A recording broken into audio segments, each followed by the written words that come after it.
You're listening to Footy Roundup. Rob Surjanic and Matt Tidcombe. On today's show, Matt, we do have an MLS season, which is always nice. And, let's get that out of the way That was first. in doubt last week. We will be starting off with reviewing of the MLS season that kicked off.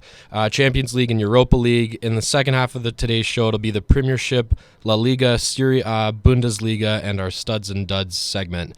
Matt, what a weekend that was in the MLS. Yeah, let's just get right to it. TFC, 3 points on the road in Vancouver.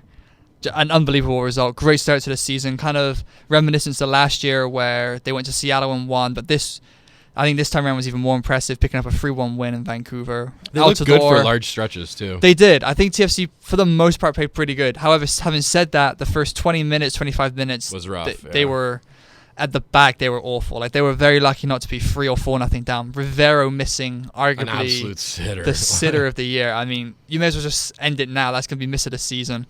But I don't know, like the first 20 minutes defensively, they looked awful. They were playing a really high line, and I didn't like that. It was a little too high, especially a lot of new pieces. I don't mind it when you start the game, and if that's how you want to play, fine. If you get beaten once, all right, okay, fair enough. Get beaten twice, all right, hang on a second. And then it just became 3 or 4 times they were getting beaten over the top, and they were lucky. Bennett made 1 or 2 good saves to keep them in the game there early on. I'm glad Vanny, I guess, ditched it at some point, because if they kept that going, they were going to get hammered. They were lucky not to be down so early on, but then they became a little clinical, though. The quality of Altidore and Giovinco ended up really shining through in this contest, and fairly quickly into the season too. Right, absolutely. I mean, TFC also fell behind in this game. Let's not forget, right? Yep. Yeah, Rivero gave them the lead about just a little over halfway through the first half, just after Giovinco missed a really good opportunity for TFC. But yeah, they kind of got it together after, right? I mean, the Altidore first goal was great. Great setup by Giovinco. The whole sequence was pure class. Just fantastic. Great. And then in the second half, Finley finishing off after a great ball in from Moro. And then Altidore with a penalty in the last, within the last minute or two. Cheeky finish as well, eh? Like just a little chip down the middle. I mean, just the confidence was oozing out of him in his first game in a red shirt. Matty, that was the Altidore that I hope / I guess semi-expected to see. Someone who is a real physical force. He does have still a good first touch. You got to remember too, he just has to have a good MLS first touch. He's not in the Premiership anymore. Exactly. He's not facing that same pedigree of defender. His work rate is fantastic. I mean, he makes incisive runs. He makes himself available. If he keeps up this type of form or even something close to it, like TFC's really got something on their hands this season. Oh yeah, he showed he's going to be a force to reckon with this year. Like 2 goals in his first game. I like how physical he is too. But like people can't defend him. I can't remember who it was, and it was someone in the second half of Vancouver.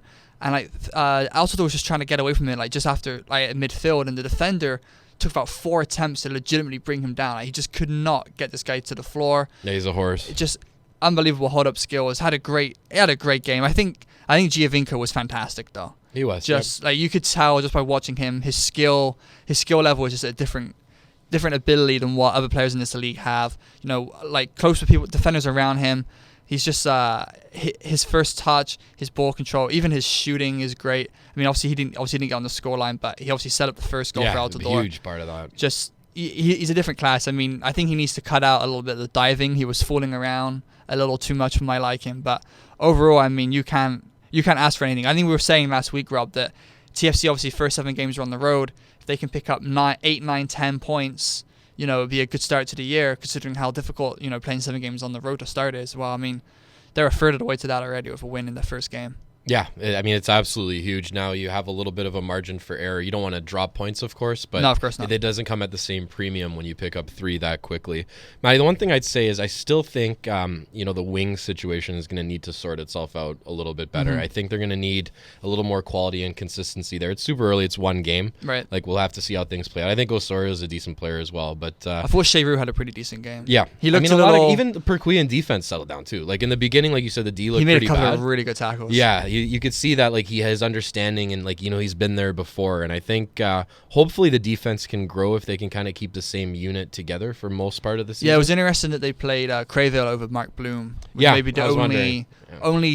I mean, I'm fine with that. I think Warren Crayville was a pretty decent player, but Mark Bloom, I think he was just so good last year. But at least there's some depth, right? Like exactly. Hagelin too. Exactly. Yeah. I mean, Hagelin didn't play obviously. Luke Moore came on later on as well. I mean, I don't know. I think TFC. And there's always John Lovitz or Daniel Lovitz. Jeez. Back in the day. I don't know. I mean, I think overall you got tip your cap here to TFC. I mean, Vancouver's no slouch, that's for sure. And and I don't think Vancouver played that badly. They missed some good chances. It wasn't TFC stumbling to a result, which I think is nice to see. Like, they actually bona fide, they took it. Yeah. Like, Vancouver was good, TFC was better. Right, and it's nice that they didn't just kind of, stumble their way into a win with some fortune or something, Like, I guess in the beginning, like you said, they were on their heels a little bit, but is it that surprising, a new team, new pieces, first 20 minutes of the opener on the road against a good side? Probably not. Yeah. But at the same time, if you on the flip side of that, I think Vancouver will look at that and be like, we should have been lost at least 2, if not 3-0 up in the first 20 minutes. And gotta take your chances. TFC aren't probably going to come back from that, right? Yeah, so you got to take your chances. Oh, exactly. And TFC buried theirs convincingly. Matt, it was kind of an up and down, I guess, past few days for the Montreal Impact. Yeah, I mean, obviously they falling 1-0 to DC United to start their year. I don't know. I don't know if it's a surprise, really. Mm-hmm. I think they'd be disappointed, though. Evan Bush, the goalie, kind of came running out for a ball that really he had no interest in getting to. And Arrieta just slotted the ball into basically an empty net. It's disappointing when you give up a poor goal like that from the goalkeeper's standpoint. But, for some reason, this game wasn't on television in Canada, which I know we were frustrating, yeah. It's really annoying because I like to have seen this game, especially considering it wasn't even being played at the same time as Toronto-Vancouver. It was earlier in the day. Yeah. There was no crossover. It was an easy setup to have the Canadian doubleheader. Exactly, kind of right? Yeah. But I don't know, whatever the television rights are, they didn't want us to watch that game. But then on the other hand of that as well, obviously in midweek they came through against Pachu with that last-minute goal to get into the huge. next Sad round of Champions League. Saputo was rocking when that goal went in. I mean, that was phenomenal. I don't think you could sit there and honestly, I was smiling. I don't care for Montreal one way or another, but you can't. You'd be lying to yourself if you sat there and say that was super super cool. Like the manager getting kicked out for celebrating, and just everything about it was just phenomenal. So yeah, you've like you say up and down week. And I saw some fans, Matt, get interviewed after that game, and some people, I think they were maybe around 35 or 40, and they said most exciting sports moment they've seen or attended in Montreal since the Habs won the Cup in '93. That's a long time ago. That's a lot. It was loud, though. Like, I even watched some of the YouTube clips and the highlights. I think because Pachuca in the Champions League, they've just been such a good side that a lot of people, they don't even think their team could get the result. That it's not surprising, but sort of in a way it is. Right. It's not expected in any sense. And like you said, even when they jumped out to that 2-0 lead in Mexico and then dropped the 2 goals, you're like, is that going to be just enough to eliminate them now? Nope, 2 away goals. Right. Yeah. Exactly. Right. That's how they went through. I mean, geez, to say that's most big, yeah. Since 93? It tells you what Montreal Canadians have done. Not enough. Yeah, apparently, especially by rabid Hab fan base standards. But even the Impact have been to the playoffs in that time. That's bold. But I know, yeah. So I guess a good week for them to some extent, but also losing the opening day of the season wasn't probably what they were looking for. It dampers it a little. There. Yeah. How about Sounders just blasting the Revolution? Yeah, New England got absolutely taken to school last night. Woodshed, it wasn't just even absolutely close. Hammered. Obviously, New England were in the final last year when they lost to the Galaxy. But shows how much that means right now. Apparently, they like you said, they got blasted. Clint Dempsey scored twice, and Obafemi Martin scored. That's two really good guys up front. Maybe the two of the better. I don't know if you can technically call Dempsey a striker, but the way he plays in MLS, he scores so much that you may as well just call him a striker. But a great start for Seattle, like you say. And obviously on Friday night, LA got things underway with a 2-0 win against Chicago. Villarreal and Robbie Keane getting the goals there. Apart from that, though, it was kind of How about Kaká, though? Gets on the board for Orlando City. Orlando's last minute as well. Yeah, and I think it was 92nd in injury time. Deflection off a free kick. Kind of disappointing for New York City. Again, we didn't get to see this game. I'm not sure why. Would have loved to. Yeah, I know. But for some reason, obviously we don't get the rights up here for some games. But I don't know, apparently from what I see, New York were really, really good in that game. Mixed Disker got the goal for New York City. Nice goal as well. But apart from that, obviously around the league there were a couple of 0-0s out there. Yeah, a number of them. Yeah. Portland Real Salt Lake was 0-0. Philadelphia Colorado 0-0. Dallas 1-0 over San Jose in the last minute. Houston beat Columbus 1-0 in the last. They just beat Columbus 1-0. Barnes got the goal there, and then Sporting KC drew New York Red Bulls 1-1 in the other games. So there were some games where there were quite a few goals. Obviously Seattle, Toronto, but then there's some other games where we were struggling for some goal-off action. Yeah, it's going to be I'm excited. I'm glad the season's here. Yeah. I was a little bit concerned, but man, they leave it to the last hour, eh? They did. The tweet came through at 5 p.m. and that there's going to be a season the night before. I think in the end, the players realized that they weren't going to get legitimate free agency, so they kind of took what they could get. Yeah. But parts of it still don't really seem overly fair. Like free agency after 8 years, but I don't know, when you're like, I mean, I don't know, it doesn't quite add up to me. But I think, anyway. like we talked about though, Maddie, they realized the value of They couldn't not have a potentially season. losing, Yeah, or they even would killed them. even losing a portion of the season. The Yeah, if you momentum lost like you see 3 from like or 4 Orlando's and New York City FC and Toronto's rejuvenation. It's not something that would have been good for the league, and to kind of not get exactly everything you want in the long run is probably still the better right move. And I think everyone kind of reached the logical decision that compromises what has to happen here. Well, Orlando has 65,000 in there yesterday. I mean, I'm already trying to figure out if I can mission down there for the TFC Orlando game in April. Yeah, that'd be nice. Trying to make a plan out of it in Florida. Coming this week, TFC are on the road as per usual against Columbus. We'll be repeating that. We'll be repeating that for the next couple of months. We'll let you know when they're home, so check back in 2 months from now. Exactly. They're on the road to Columbus, who obviously fell at Houston 1-0, and Chicago hosts Vancouver. And for some inexplicable reason, Montreal don't play this week. Schedule's always fun, isn't it? It is an absolute farce. They're like, how? I don't understand this. You're 1 week into the season. They played a game after a 7-month layoff. They need a rest. You have That's 20, my justification. You have 20 teams, 2 conferences of 10. It's not like you're playing with 19 teams. Maybe they'll take a team trip to Italy and visit Marco Di Vaio. Try and recruit him back. Yeah. I don't know. I mean, that for me, I don't. It's weird. And also, just for a heads up, TFC don't play the week after. It's just, I don't know. I don't know. At least it's consistently inconsistent. It's consistently stupid though. Like how? Quick side note though. How would you expect to be taken as a serious league, which MLS is, and I truly believe it is. It's grown a lot too. But you have to have stuff like this. Is basic stuff. Having all the teams play at the weekend. If you want to spread it over Friday, Saturday, Sunday, Monday, fine. And right at the start of the season too. But it's not even like you're one 6 game or and then 7 just games go deep. away for a week. That's bizarre. It's absolutely ridiculous. Maddie, Champions League is back. Don't we love Champions League week? Just a little. Yeah, just a little. Just, I guess, a quick recap of where we're at with the fixtures. Shakhtar Bayern 0-0 first leg. PSG Chelsea 1-1. Basel Porto 1-1. Schalke 0 Madrid 2. I guess it's safe to say Madrid Schalke is locked up.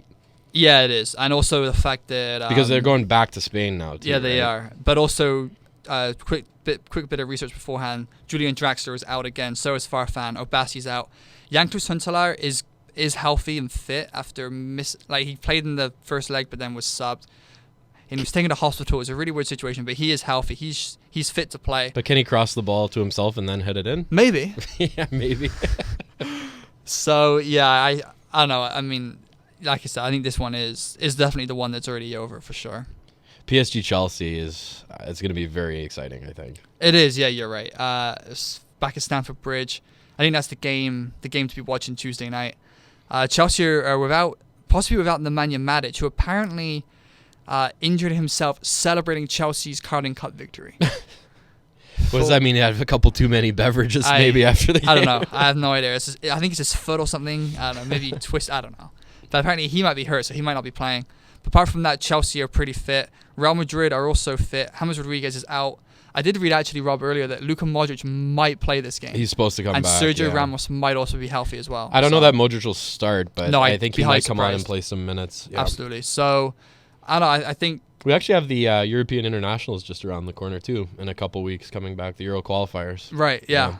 So, obviously, I don't know how I got back to Real Madrid when we're talking about Chelsea and PSG, but I digress. Also, in terms of the Basel-Porto game, I was reading earlier that Jackson Martinez is doubtful for this game for Porto. Obviously, he is probably one of the better strikers in Europe right now. He's kind of been on fire in the Champions League. So if they need to overturn this home leg, because they drew 1-1 in the first leg, they could be short on firepower up front, that's for sure. I'm interested to see how Shakhtar and Bayern shake out. I mean, I don't think too many people are expecting Shakhtar, to get the result here at Bayern, but at the same time, holding a 0-0, you have a 1-1 gets them through. Oh, yeah, absolutely, right. Which is crazy. If they can nick a goal in that first 15, 20 minutes and then really force Bayern to come at them. Well, with Adriano as well, right? Yeah, anything can happen. That's really intriguing to me. I think we discussed a little bit last couple weeks about how to approach this game from both Shakhtar and Bayern's perspective. Yeah. If I'm Shakhtar, I mean, you're playing almost with house money at this point. I go for broke to try to really hit them in that first 10 or 15 minutes. Yeah, and if you do, it just changes the whole dynamic of the tie. Because part of you is also thinking, man, if we can hold on for 80 minutes. Yeah, you don't want to concede. And then I understand. nab a goal. Like, I mean, look at Atletico Madrid in the Champions League final against Real Madrid last year. Hold on. Conceding the last minute, extra time, ended up losing, right? Sometimes I feel with the fresh legs, though, and the nerves, when you come at them early with everything you have and then hang on after, it might be better. I'd be a little more comfortable with that. I know it's a fine line, right? Because part of you is thinking if you go early and then, I don't know, attack them for the first 20 minutes, but fall down a goal. Yeah, now you're really chasing. Then you're really struggling. Yeah. But then you could also be like we just said, if you hang on for 80, 85 minutes and then, we're down, we just conceded.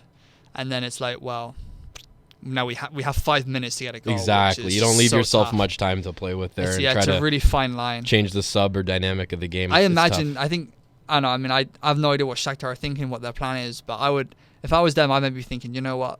We got a good result in the first leg. Let's just go for this. Yeah. And try and pull it off, right? That's what I would like to see. No one's giving them much of a shot anyways. So. Well, exactly. Bayern Munich are without Xavi Alonso, who was sent off in the first leg. And Philipp Lahm is still injured there. So a couple of key players for Bayern. But when you have Ribery and Robin and Lewandowski and Müller and one or two others, it's not too much to worry about, I guess. You'll be all right. I think so. It's almost like Madrid crying. As good as and influential as Modric and Rodriguez are, I guess we'll have to lean on Ronaldo and Bale a little. Yeah, or Toni Kroos. Yeah, you'll be okay, I think, Isco guys. or someone else. You're great now, not elite. I think you'll get by. Yeah, exactly, right. Matty, Europa League summary. Where are we at with that? Yeah, so I guess I think we touched on this a week or two ago in terms of the draw for the round of 16. The first legs are Thursday night. Quick run through the fixtures here again is Zenit Torino, Club Brugge Besiktas, Dnipro Ajax, Wolfsburg Inter, Everton Dynamo Kiev, Fiorentina Roma, Napoli Dynamo Moscow, and Villarreal Sevilla. A couple of really good matchups here. We won't go in too far in depth because we have spoken about this before. Yeah. I think it's fascinating to see the domestic ties like the Villarreal, Sevilla, Fiorentina Roma is really intriguing, especially how well Fiorentina have been playing recently and how mediocre Roma have been. I think Wolfsburg Inter Milan, I think as we said a couple of weeks ago, is the fixture we want to be seeing here. I said that Wolfsburg, which we'll get to in the second half of our show, did lose this weekend, which is, Bastos did not get a goal either, unfortunately. Trending downwards. Exactly. So you got to sell on him high. Exactly. Sell him now. So when he's not scoring every game, he's just worthless. So Europa League is back and ready to roll, which is always good fun. So a couple of really good fixtures here. So Europe's back up and running, I guess. Rob. Super busy time of season for soccer, Matt. It is Champions League, Europa League, all the different domestic leagues, and MLS back. Now. MLS back. You got, like you said, I think internationals are coming up again soon. You got like domestic cups like FA Cup, Copa del Rey, Coppa Italia. Some of these other tournaments kicking around, so it's busy. It is. Well, really it's footy time when walking here. Like I was, in a little parka and not the huge winter coat, and just seeing the annual thaw that is Toronto winter. Absolutely right. Just walking through water to get here. It's footy time and it's back. Exactly. Thankfully. That's it for the first segment. We'll be back in the second.